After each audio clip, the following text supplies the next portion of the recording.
आज बनवूया अगदी भन्नाट अशी रेसिपी म्हणजे भरीत, ते सुद्धा शेवग्याचं. खूप छान चविष्ट लागतं बरं का.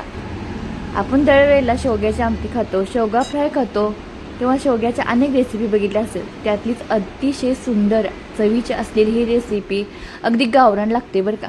तर काय करायचं, अगदी चांगल्या गरगरी शेवग्याच्या शेंगा घ्यायच्या.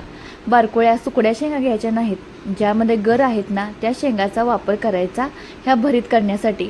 आतला गर आहे ना तोच महत्त्वाचा आहे. आपण जेव्हा आमटी करतो तेव्हा कसल्याही शेवग्या शेंगा चालतात, पण ह्या भरीत करण्यासाठी अशा भरीव शेंगा घ्यायच्या बरं का. चांगल्या कट करून घ्यायच्या आणि लगेच स्वच्छ पाण्यानं धुवून घ्यायच्या. स्वच्छ पाण्यानं धुतल्या की कुकरमध्ये हे घालायच्या. अगदी थोडंसं ह्यामध्ये पाणी ॲड करायचं, जेवढं शिजण्यापुरतंच. कारण की आपण शेवग्या शेंगा जास्त शिजवणार नाही, 1-2 शिट्ट्याच देणार आहोत. म्हणजे गर आहे किंवा शेवगाची शेंग फुटून ना गर हा निघून जातो. त्यामुळं 2 शिट्ट्या घ्यायच्या. जरा जास्त तुमच्याकडं निबार असतील तर एखादी शिट्टी घेतली तर चालते जादा. तर आपल्या ह्या शेवग्या शेंगा छान गर शिजला आहे. एका टोपामध्ये काढून घ्यायच्या. थंड झाले की आपण ह्याचा गर काढून घ्यायच्या. थोड्याशा गरम होत्या, थोडंसं थंड झाल्यानंतर ह्याचा गर काढून घ्या. तर बघा अशा पद्धतीने गर काढून घ्यायचा. हाच भाग आपण भरीत करण्यासाठी करणार आहोत. दरवेळेला आपण वांग्याचं भरीत खातो, टमाटरचं भरीत खातो, पण आजची रेसिपी खूप वेगळी आहे. हे म्हणजे शेवग्याची आमटी खातो, त्याच्याच विरुद्ध शेवग्याचं भरीत कधी खाल्ला आहात का आणि ऐकला आहात का, नक्की कमेंट करून सांगा. हे भरीत करण्यासाठी गर काढून घ्यायचा एका प्लेटमध्ये. तर बियासुद्धा बाजूला काढायची गरज नाही. ह्यासुद्धा भरतामध्ये छान लागतात. अगदी कॉमन असं आहे भरीत करण्यासाठी. अगदी काही मसाले वापरायचे नाहीत, बेसिकच आपण जसं वांग्याचं भरीत करतो ना त्याच पद्धतीनं हे भरीत करणार आहोत. आता आपण हे सगळं काढून घेतलं आहे गर. आता गर काढलेला आहे तो आपण फोडणी द्यायला घेऊया.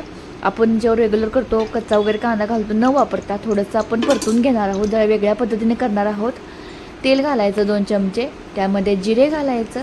जिरे छान तडतडले की त्यामध्ये घालायचा 2 मिडियम साईजचे बारीक चिरलेला कांदा.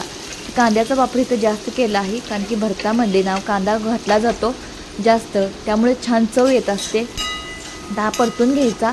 थोडासा जास्त भाजायचा नाही, लालसर वगैरे करायचं नाही, नॉर्मलच असा भाजून घ्यायचा. कच्चा ठेवलेला कांदा चवी छान चव देते. त्यामध्ये लगेचच ॲड करायचा 1 मिडियम साईजचा टमाटर जास्त घालायचं नाही, 1 मिडियम साईजचा. जास्त घातला की आंबटपणा जास्त जाणवतो किंवा टमाटरची भाजी खाल्ल्यासारखं लागतो. त्यामुळे 1 टमाटर घालायचा, भाजून घ्यायचा थोडा वेळ. आणि थोडा जास्त भाजण्यासाठी ह्यामध्ये मीठ घालायचं, ॲड करायचं चवीपुरतं. लसूण घालायचा, गावरान असा तडका येण्यासाठी लसणाचा वापर करायचा, भरपूर लसणाचा. हळद घालायची आणि कांदा लसूण मसाला आपल्या आवडीनुसार घालायचा. जितकं तिखट पाहिजे तितकं तुम्ही इथं कांदा लसणाचा वापर करू शकता, चटणीचा. तर सगळं घातलं की सगळे मसाले छान भाजून घ्यायचे, तेल सुटोस्तर. आणि नंतरच ह्यामध्ये ॲड करायचा जे आपण गर काढून घेतला होता शेवग्याच्या शेंगाचा, मिक्स करायचा. बघू शकता असा अगदी वांग्याचं भरीत असतं ना तसंच हे शेवग्याचं भरीत दिसत आहे. आणि चवीला मात्र वांग्याच्या भरतापेक्षा भारी लागतं. नक्की एकदा अशा पद्धतीने ट्राय करा.